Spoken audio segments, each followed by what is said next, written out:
مطلب یہ ہے اس حدیث کا کہ اگر کوئی شخص اپنے پورے گھر والوں کی طرف سے ایک جانور ذبح کرتا ہے تو سب کے لیے کافی ہے. اگر کوئی شخص پورا جانور خریدنے کی طاقت نہیں ہے، ایک حصہ لیتا ہے تو پورے گھر کی طرف سے کافی ہے. کہ اللہ کے راستے میں جس جانور کو پیش کیا جا رہا ہے وہ عیبوں سے پاک ہونا چاہیے، ہے کہ نہیں ہے؟ کوئی چار میں سے کوئی بھی عیب اس میں موجود نہ ہو. جس جانور کو ہم اللہ کے راستے میں قربان کر رہے ہیں اس جانور کے اندر عیب نہیں ہونا چاہیے. لیکن جو شخص قربانی کر رہا ہے اگر اس کے اندر عیب موجود ہو تو کیا قربانی قبول ہو جائے گی؟ اے بندو بتاؤ تمہارا رب کون ہے؟ کیا میں تمہارا رب نہیں ہوں؟ تو ہم تمام نے عالم ارواح میں اللہ تعالیٰ سے عہد کیا، اسے عہد میثاق کہتے ہیں. ہم سب نے کہا قالوا بلا شہدنا، اے اللہ ہم سب گواہی دیتے ہیں کہ تو ہمارا رب ہے. اللہ کے نبی فرماتے ہیں وہ جو دن تھا جس دن اللہ نے ہم سے عہد لیا وہ عرفے کا دن. الحمدللہ نحمده ونستعینه ونستغفر ونعوذ باللہ من شرور انفسنا ومن سیئات اعمالنا من يهده الله فلا مضل له ومن يضلل فلا هادي له وأشهد أن لا إله إلا الله وحده لا شريك له وأشهد أن محمدا عبده ورسوله أرسله بالحق بشيرا ونذيرا أما بعد فإن خير الحديث كتاب الله وخير الهدي هدي محمد صلى الله عليه وسلم وشر الأمور محدثاتها وكل محدثة بدعة وكل بدعة ضلالة وكل ضلالة في النار. فأعوذ بالله السميع العليم من الشيطان الرجيم. بسم الله الرحمن الرحيم. خاف والقرآن المجيد بل عجبوا أن جاءهم منذر منهم فقال الكافرون هذا شيء عجيب أإذا متنا وكنا ترابا ذلك رجع بعيد قد علمنا ما تنقص الأرض منهم وعندنا كتاب حفيظ بل كذبوا بالحق لما جاءهم فهم في أمر مريج أفلم ينظروا إلى السماء فوقهم كيف بنيناها وزيناها وما لها من فروج والأرض مددناها وألقينا فيها رواسي وأنبتنا فيها من كل زوج بهيج تبصرة وذكرى لكل عبد منيب ونزلنا من السماء ماء مباركا فأنبتنا به جنات وحب الحصيد والنخل باسقات لها تلع نزيد رزقا للعباد وأحيينا به بلدة ميتا كذلك الخروج. قال الله تبارك وتعالى في موضع آخر بسم الله الرحمن الرحيم والفجر وليال عشر والشفع والوتر.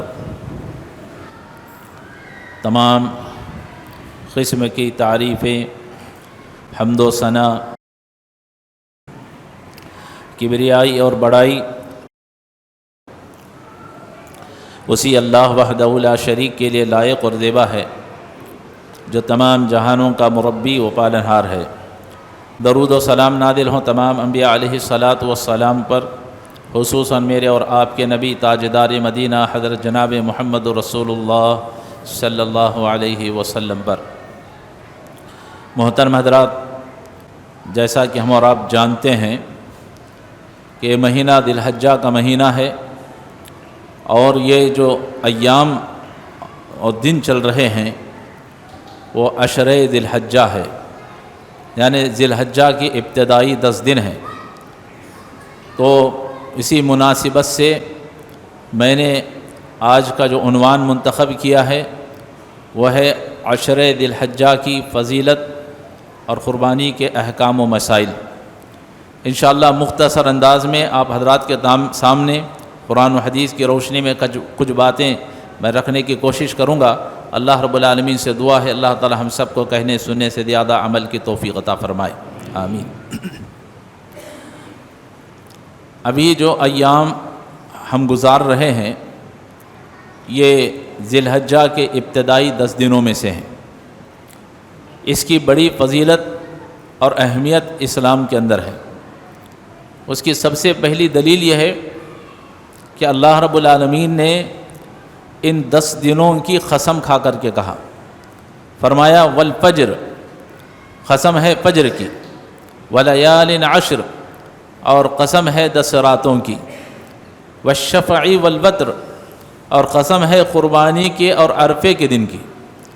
یہاں 10 راتوں سے مراد در حقیقت میں ابتدائی ذی الحجہ کے 10 دن ہیں، تو اللہ رب العالمین نے ان 10 دنوں کی اہمیت کی قسم کھائی، تو معلوم یہ ہوا کہ ان 10 دنوں کی بڑی اہمیت اور فضیلت ہے۔ کیوں ہے؟ اس کی ایک بہت بڑی وجہ یہ ہے کہ ان 10 دنوں کے اندر جتنی عبادتیں ہیں وہ سب کی سب سمٹ کر ایک ہی جگہ پر آ جاتی۔ ان 10 دنوں میں اگر آپ غور کریں گے تو آپ کو پتہ چلے گا کہ ساری عبادتیں ان 10 دنوں کے اندر اکٹھا ہو گئی۔ ان 10 دنوں میں نماز بھی ہے، روزہ بھی ہے، ذکر و اذکار ہے، صدقہ خیرات ہے، اس دنوں میں روزہ ہے، حج ہے، قربانی ہے، عرفے کا دن ہے، یہ تمام چیزیں ایک ساتھ اسی 10 دنوں کے اندر جمع ہو گئی۔ اس لیے ان 10 دنوں کی اسلام کے اندر بڑی اہمیت ہے، اور اس 10 دنوں میں نیک عمل کرنا اللہ کو بہت ہی زیادہ محبوب ہے۔ چنانچہ اللہ کے نبی صلی اللہ علیہ وسلم فرماتے ہیں، اللہ کو عشر ذی الحجہ کے 10 دنوں میں نیک عمل کرنا جتنا پسند ہے اتنا اور 10 دنوں میں نہیں ہے، اتنا اور دنوں میں نہیں ہے۔ صحابہ کرام رضی اللہ تعالی علیہم اجمعین نے فرمایا، اللہ کے رسول، اللہ کے راستے میں جہاد کرنا تو بہت بڑا عمل ہے، تو کیا جہاد فی سبیل اللہ بھی نہیں ہے؟ تو اللہ کے نبی نے فرمایا کہ ہاں، ان 10 دنوں میں نیک عمل کرنا جتنا فضیلت والا عمل ہے، اگر تم جہاد میں جا کر کے جہاد بھی کرو گے تو اتنا تمہیں ثواب نہیں ملے گا جتنا کہ تم یہاں مسجد میں اور گھر میں بیٹھ کر کے عبادت کرنے سے تم کو ثواب مل سکتا ہے۔ تو سوال یہ ہے کہ ان 10 دنوں میں وہ نیک عمل کرنا کیا ہے؟ تو بہت سے اعمال ہیں، ان میں سے ایک اہم عمل ہے، وہ ہے اللہ کا ذکر کرنا۔ اللہ کے نبی صلی اللہ علیہ وسلم نے اس ذکر کو بتا دیا۔ وہ ذکر کیا ہے؟ اللہ اکبر، اللہ اکبر، لا الہ الا اللہ واللہ اکبر، اللہ اکبر وللہ الحمد۔ صحابہ کے بارے میں آتا ہے کہ صحابہ ان 10 دنوں کے ایام میں جیسے ہی چاند نظر آتا، چلتے پھرتے اٹھتے بیٹھتے نمازوں کے بعد اسی ذکر کو پڑھتے رہتے۔ ہمیں بھی اللہ تعالیٰ عمل کی توفیق عطا فرمائے۔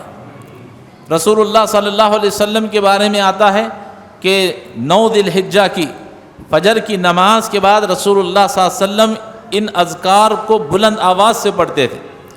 9 ذی الحجہ کی فجر کی نماز سے لے کر ذی الحجہ کی 13 تاریخ تک، عصر کی نماز تک، ان ایام میں ان ذکر و اذکار کو پڑھنا ہے بلند آواز کے ساتھ۔ اللہ تعالیٰ سے دعا ہے اللہ تعالیٰ ہمیں اس پر عمل کرنے کی توفیق عطا فرمائے۔ یہ بڑی فضیلت والا عمل ہے۔ ہم اور آپ چلتے پھرتے اٹھتے بیٹھتے نمازوں کے بعد اس کو کثرت سے پڑھنے کی کوشش کریں۔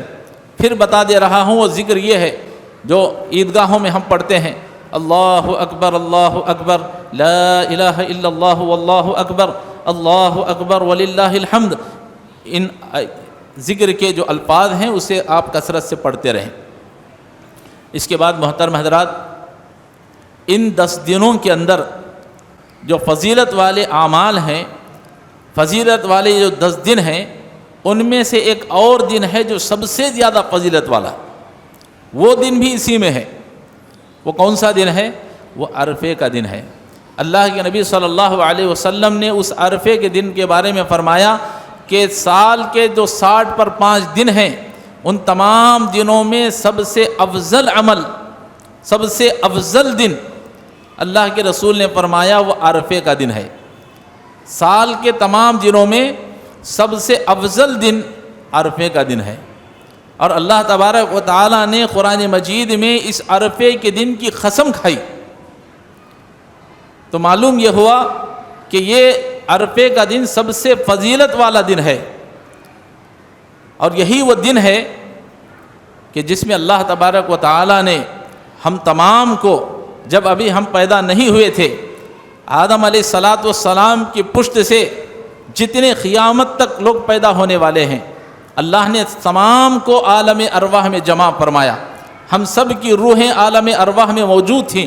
اس وقت اللہ نے تمام کو جمع کر کے سب کے سامنے ایک سوال کیا، فرمایا الست بربکم، اے بندو بتاؤ تمہارا رب کون ہے؟ کیا میں تمہارا رب نہیں ہوں؟ تو ہم تمام نے عالم ارواح میں اللہ تعالیٰ سے عہد کیا، اسے عہد میثاق کہتے ہیں۔ ہم سب نے کہا قالوا بلا شہدنا، اے اللہ ہم سب گواہی دیتے ہیں کہ تو ہمارا رب ہے۔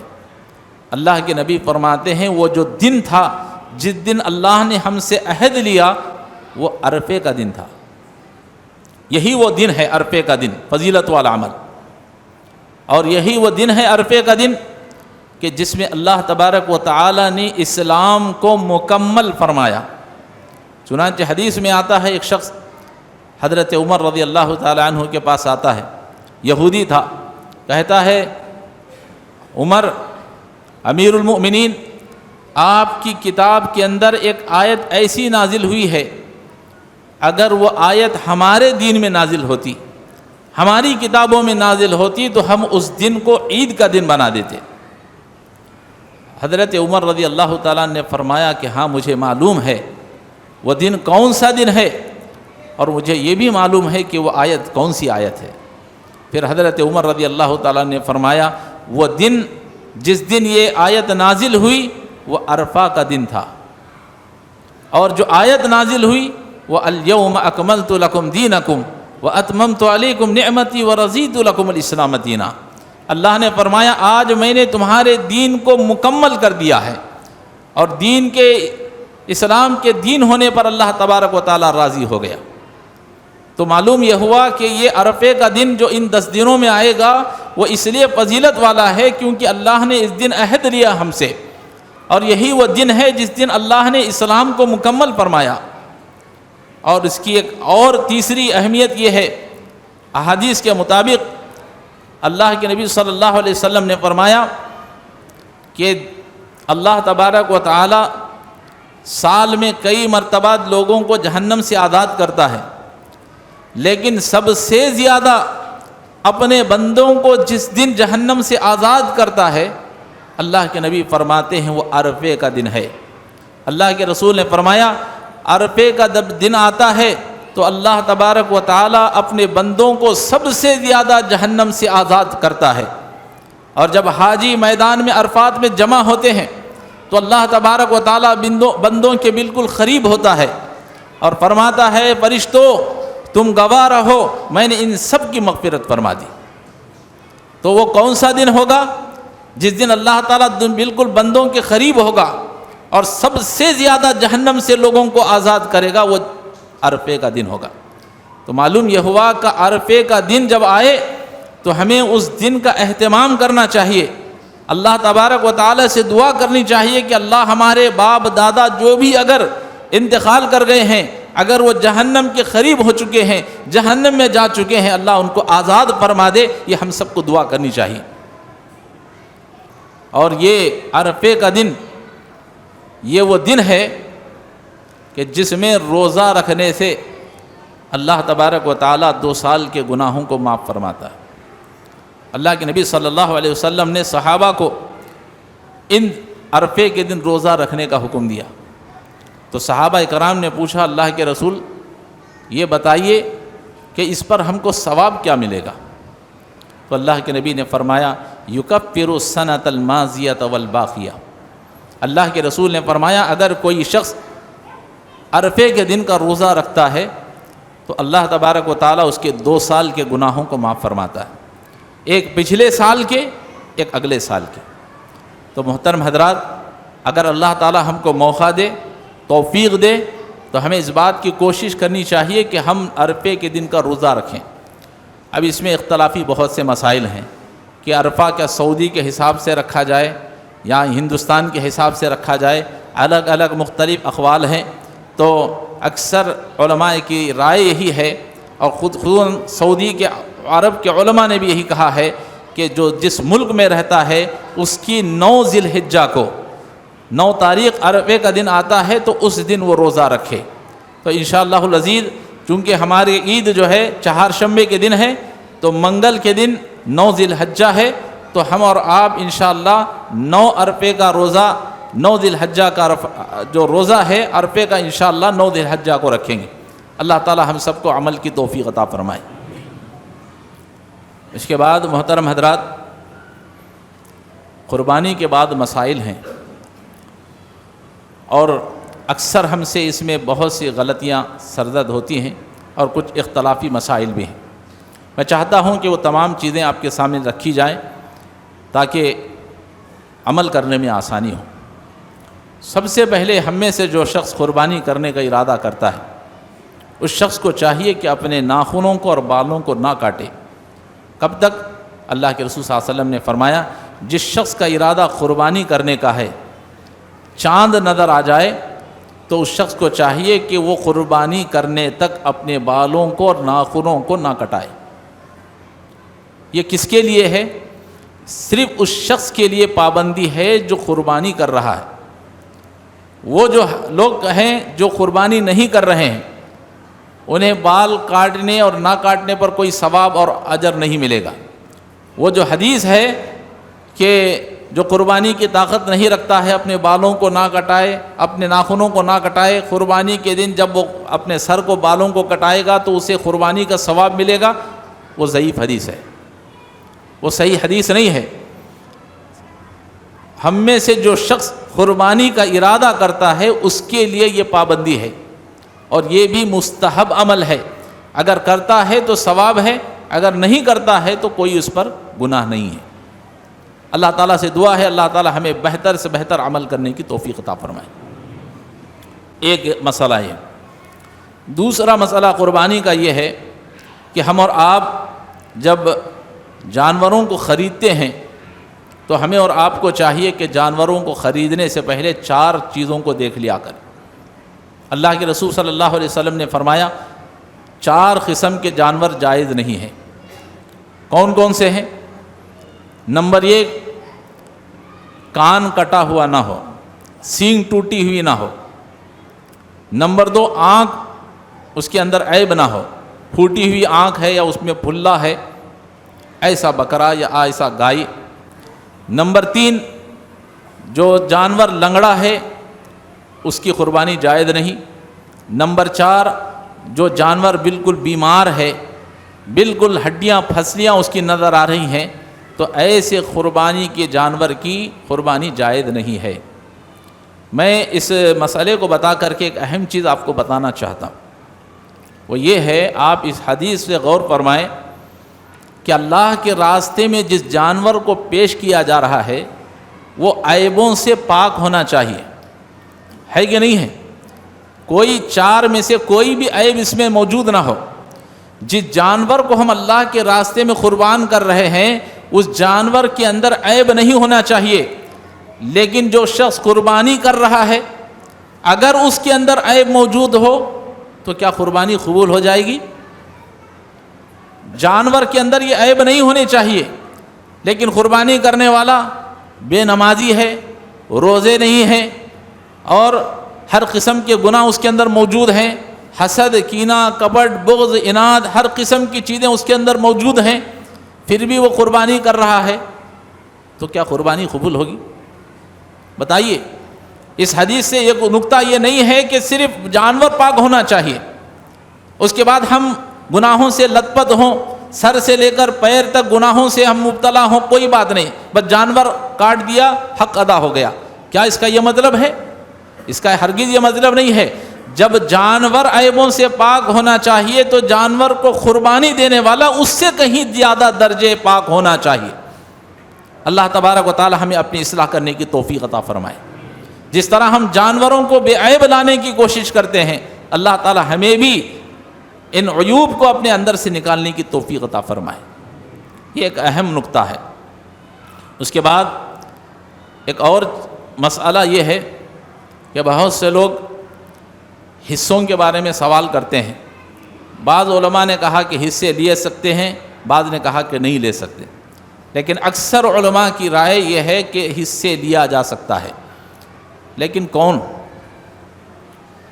وہ شخص حصے لے قربانی کی جس کے پاس استطاعت نہ ہو۔ اب لوگ کیا کر رہے ہیں؟ آئیے پہلے حدیث کو سمجھ لیتے ہیں، اس کے بعد کئی مسائل ہیں اس پر بحث کرتے ہیں۔ حضرت جابر بن عبداللہ رضی اللہ تعالیٰ عنہ حدیث کے راوی ہیں، وہ کہتے ہیں کہ ہم ایک مرتبہ رسول اللہ صلی اللہ علیہ وسلم کے ساتھ سفر میں تھے، اتنے میں قربانی کی عید آ گئی۔ اللہ کے نبی صلی اللہ علیہ وسلم نے فرمایا، چونکہ ان کے پاس جانور نہیں تھے، بہت کم جانور تھے، سفر میں صحابہ تھے، ان کے پاس اتنا پیسہ بھی شاید نہیں ہوا ہوگا، تو اللہ کے نبی صلی اللہ علیہ وسلم نے فرمایا اونٹ کے اندر 10 حصے کر لو اور گائے کے اندر 7 حصے کر لو۔ تو یہ حدیث اس بات کی دلیل ہے کہ اگر کسی کے پاس قربانی کی استطاعت نہیں ہے تو وہ شخص کم سے کم حصہ لے سکتا۔ لیکن ہو کیا رہا ہے؟ ہم میں سے اکثر لوگ کیا کرتے ہیں؟ قربانی کی پوری طاقت ہے، لاکھ پتی ہے، کروڑ پتی ہے، لیکن قربانی کو ایک رسم سمجھتا ہے آدمی۔ کیا کرنا بھائی، قربانی کی عید آ گئی، 5000 کا ایک حصہ لے لیا اور سمجھ لیا کہ میں نے قربانی کا حق ادا کر دیا۔ کیا قربانی کا یہ مطلب ہے؟ قربانی کا پورا جانور کرنا آپ پر ضروری ہے۔ اگر استطاعت نہیں ہے اس شخص کی پورا 25,000 20,000 30,000 کا جانور قربان نہیں کر سکتا، بالکل غریب آدمی ہے، ایسا آدمی حصہ لے سکتا ہے۔ لیکن افسوس، بڑے بڑے مالدار لاکھ پتی کروڑ پتی لوگ ایک حصہ لے کر کے سمجھتے ہیں ہم نے قربانی کا حق ادا کر دیا، گویا کہ ہم نے قربانی کو ایک رسم بنا دیا ہے۔ یاد رکھو، اللہ تبارک و تعالیٰ کو تمہارا یہ گوشت جو ایک حصہ 5,000 روپے میں 4,000 روپے لیتے ہو اس کی ضرورت نہیں ہے۔ اللہ نے فرمایا لَن يَنَالَ اللَّهَ لُحُومُهَا وَلَا دِمَاؤُهَا وَلَٰكِن يَنَالُهُ التَّقْوَىٰ مِنكُمْ۔ لوگوں جو اللہ کے راستے میں قربانی کا گوشت پیش کرتے ہو، اس کا خون پیش کرتے ہو، یہ سب چیزیں اللہ کو نہیں پہنچتی، تمہارا دلوں کا تقویٰ اللہ کے پاس پہنچتا ہے۔ قربانی کا مطلب یہ نہیں ہے کہ صرف گوشت لے کر کے تقسیم کر دیا جائے۔ قربانی کا اصل مقصد یہ ہے کہ آپ جانور کو، ایک جانور کو لائیں، اپنے گھر میں پرورش کریں۔ اس میں بہت سے سبق ہیں، بہت سے اسباق ہیں، بہت سے ہمارے لیے نصیحتیں ہیں۔ جب آپ ایک جانور کو لا کر اپنے گھر میں پالتے ہیں تو اس جانور کو جب آپ پالتے ہیں تو اس کے اوپر رحم کرنے کا جو دل آپ کے اندر پیدا ہوتا ہے، یہ اللہ کو مقصود ہے۔ آپ جانور پر لے کر کے گھر میں آتے ہیں تو اس کو جب کھلاتے اور پلاتے ہیں تو آپ کے دل کے اندر رحم پیدا ہوتا ہے، یہ قربانی کا مقصد ہے۔ جب آپ اس جانور کو گھر میں لے کر کے آتے ہیں تو اس جانور کے ساتھ کیسا سلوک کرنا چاہیے، جب جانور کے ساتھ ایسا سلوک کیا جا سکتا ہے تو پھر انسانوں کے ساتھ، اپنے رشتہ داروں کے ساتھ کیسا سلوک کرنا چاہیے، یہ سبق ہم کو ملتا ہے۔ اور جب قربانی کی جا رہی ہو تو قربانی کے جانور کے سامنے کھڑے ہوں، یہ جذبہ ہم اپنے دل میں پیدا کریں، اللہ آج میں یہ قربانی کا جانور تیرے راستے میں قربان کر رہا ہوں، لیکن اگر دین کے خاطر مجھے اپنی جان کو گنوانا پڑے، اپنے مال کو قربان کرنا پڑے، تو جیسے آج یہ قربانی دے رہا ہوں ایسا سب کچھ قربان کر دوں گا۔ یہ سب حقیقتیں ہیں قربانی کے پیچھے۔ لیکن ہم کیا کر رہے ہیں؟ 5,000 کا حصہ لے لیا، فون کر دیا مولوی صاحب کو۔ آج کل مدرسے والے بہت سے لوگ جو ہے قربانیوں کے حصے رکھے ہوئے، فون کر کے بول دیتے مولوی صاحب ہمارے 1 حصہ 2 حصہ 3 حصے۔ ارے بھائی آپ جا کر کے دیکھیں جانور کو، خالی فون پر بول دیتے ہیں، جبکہ میں حقیقت بتا رہا ہوں جتنے لوگ حصے ڈالتے ہیں، مدرسے کے لوگ ہوں یا کوئی اور بھی ہوں، اکثریت ایسی ہے ایسے جانوروں کو ذبح کرتے ہیں جو بالکل تھرڈ کلاس ہیں، جو قربانی کے قابل نہیں ہیں، جن کے سینگ ٹوٹے ہوئے ہیں، جن کے کان کٹے ہوئے ہیں، جو بالکل بیمار قسم کے تھرڈ کلاس جانور ہیں جو قربانی کے لائق نہیں ہیں، ایسے جانوروں کو خرید کر کے لوگ حصے ڈالتے ہیں۔ اور ہمیں کیا چاہیے؟ یہ 4 چیزیں نہیں، بس مولوی صاحب آپ کے پاس قربانی کا جانور ہے یا فلاں حضرت کے پاس قربانی کے حصے ہو رہے ہیں، فون کر دیا میرے 2 حصے۔ اب یہاں تو آسان ہو گیا ہے، گوگل پے سے، فون پے سے 4,000 5,000 ڈال دیا، سمجھ لیا اب میں نے قربانی کا حق ادا کر دیا۔ ہے کہ نہیں ہے؟ آپ کی قربانی کہاں ہو رہی؟ وہ جو جانور کاٹے جا رہے ہیں بالکل تھرڈ کلاس قسم کے جانور ہیں، جن کی قربانی ہو ہی نہیں سکتی، جن کے کان کٹے ہوئے ہوں قربانی نہیں ہوتی، جن کا سینگ ٹوٹا ہوا ہے اس کی قربانی نہیں ہو سکتی. تو ایسے حصے ڈالنے والے ایسے جانوروں کو لے جا کر کے حصے ڈال کر پیسہ بناتے. اب ہمیں کیا ہے، حصہ ہونا ہے، رسم ادا کرنا ہے، بس رسم 5,000 روپے دے دیے ہماری رسم ادا ہو گئی. یہ قربانی کا مطلب نہیں ہے. اللہ تعالیٰ سے دعا ہے اللہ تعالیٰ ہم سب کو اپنے قربانی کے جانوروں کو دیکھنے کی اللہ تعالیٰ توفیق عطا فرمائے، اور سوچ سمجھ کر یہ کون سا جانور ہے، لائق ہے یا نہیں ہے، اسے معلوم کر کے قربانی کرنے کی اللہ تعالیٰ توفیق عطا فرمائے.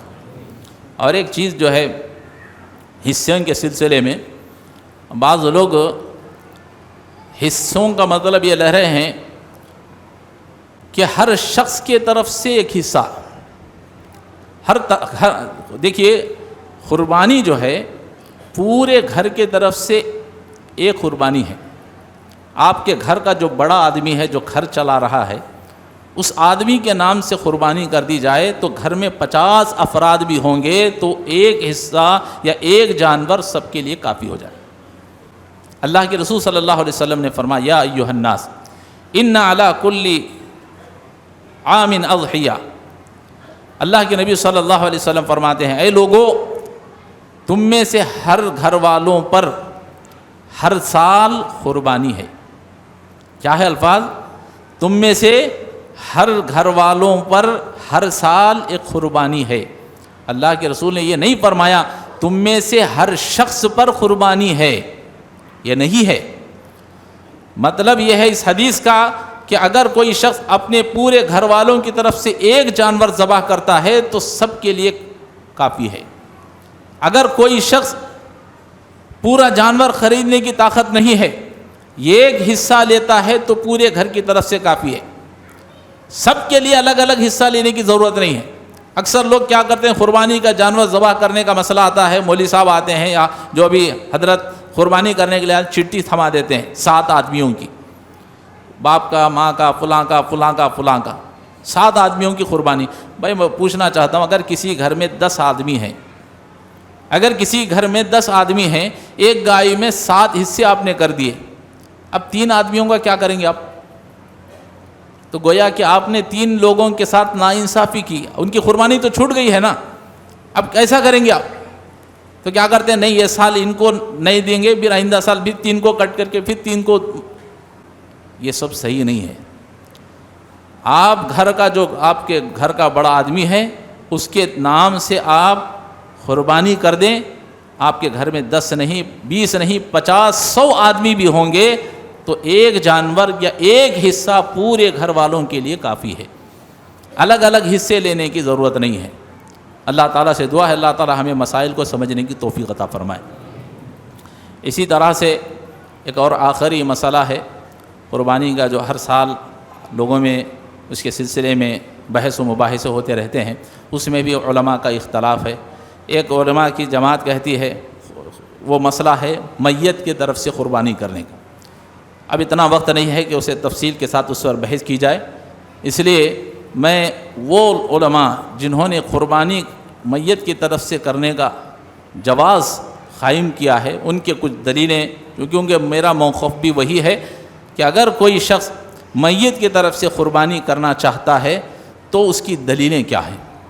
سب سے پہلی دلیل یہ ہے، حضرت جابر بن عبداللہ رضی اللہ تعالی عنہ اس حدیث کے راوی ہیں، اور دوسری روایت میں حضرت عائشہ رضی اللہ تعالی عنہ بھی حدیث کے راویہ ہیں. وہ بیان کرتے ہیں، کہتے ہیں رسول اللہ صلی اللہ علیہ وسلم ہر سال 2 مینڈھوں کی جو چتکبرے اور سینگ والے ہوتے تھے، اللہ کے نبی صلی اللہ علیہ وسلم ان کی قربانی کیا کرتے تھے.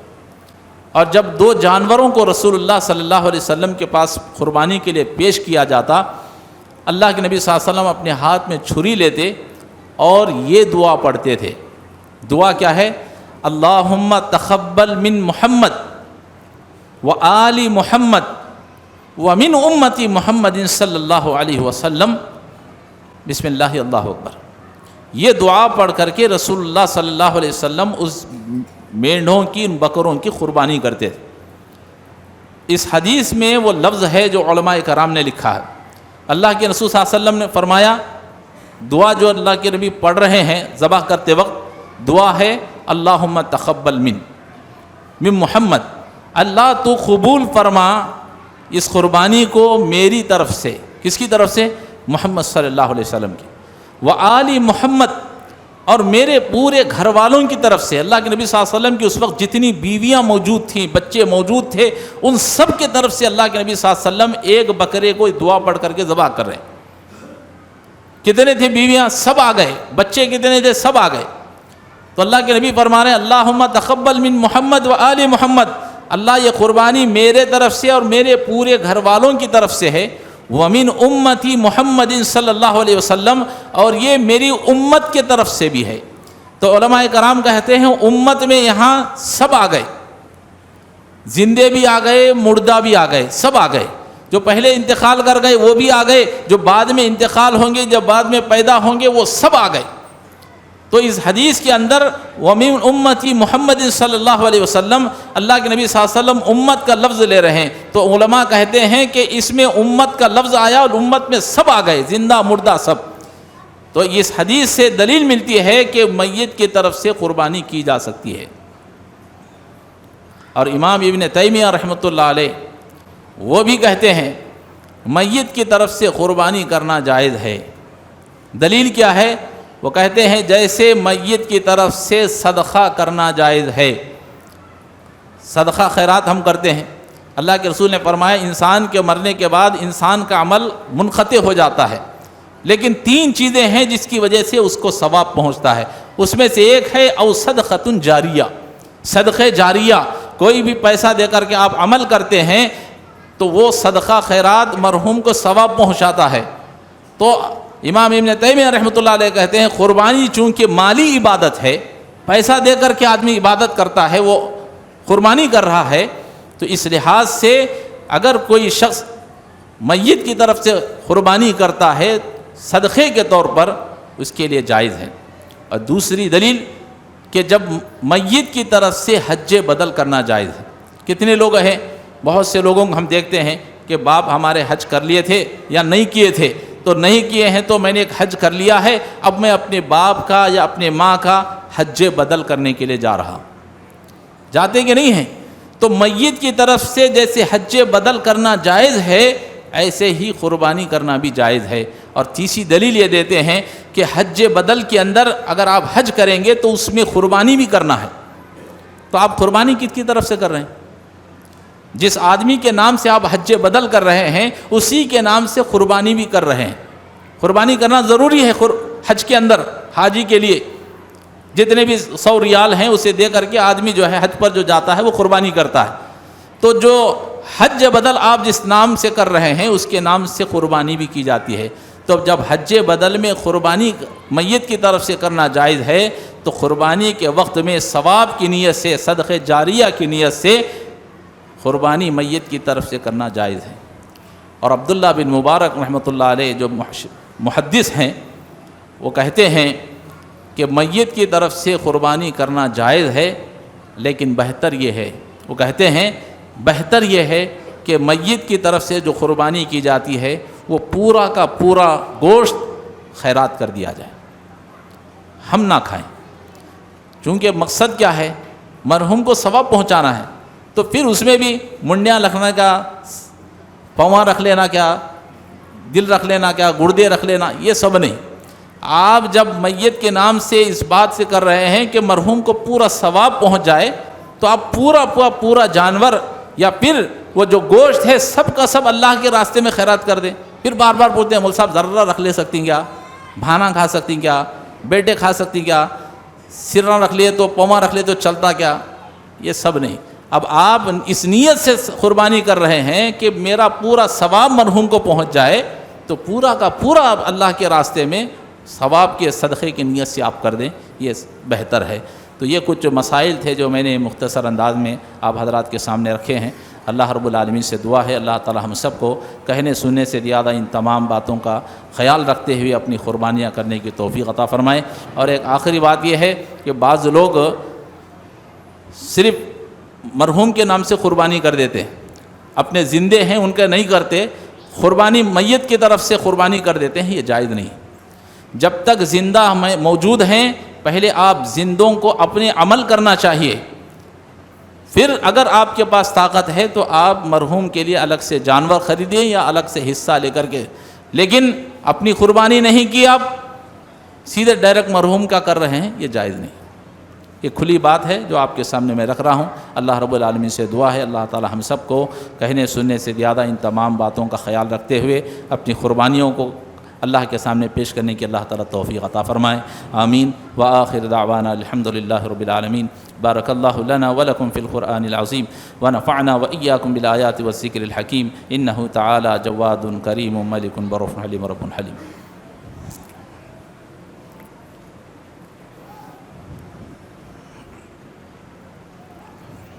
الحمد للہ نحمده ونستعینه ونستغفر ونعوذ باللہ من شرور انفسنا ومن سیئات اعمالنا من يهده الله فلا مضل له ومن يضلل فلا هادي له واشهد ان لا اله الا الله وحده لا شريك له واشهد ان محمدا عبده ورسوله ارسله بالحق بشيرا ونذيرا، أما بعد فإن خير الحديث كتاب الله وخير الهدي هدي محمد صلى الله عليه وسلم وشر الأمور محدثاتها وكل محدثة بدعة وكل بدعة ضلالة وكل ضلالة في النار، فأعوذ بالله السميع العليم من الشيطان الرجيم، بسم الله الرحمن الرحيم، إن الله وملائكته يصلون على النبي يا أيها الذين آمنوا صلوا عليه وسلموا تسليما، اللهم صل على محمد وعلى آل محمد كما صليت على إبراهيم وعلى آل إبراهيم إنك حميد مجيد، اللهم بارك على محمد وعلى آل محمد كما باركت على إبراهيم وعلى آل إبراهيم إنك حميد مجيد، اللهم انصر من نصر دين محمد صلى الله عليه وسلم واجعلنا منهم، وخذل من خذل دين محمد صلى الله عليه وسلم ولا تجعلنا منهم، آمين۔ عباد الله رحمني ورحمكم الله، إن الله يأمر بالعدل والإحسان وإيتاء ذي القربى وينهى عن الفحشاء والمنكر والبغي، يعظكم لعلكم تذكرون، واذكروا الله يذكركم وادعوه يستجب لكم، ولذكر الله تعالى أولى وأعظم وأعظم وأكبر۔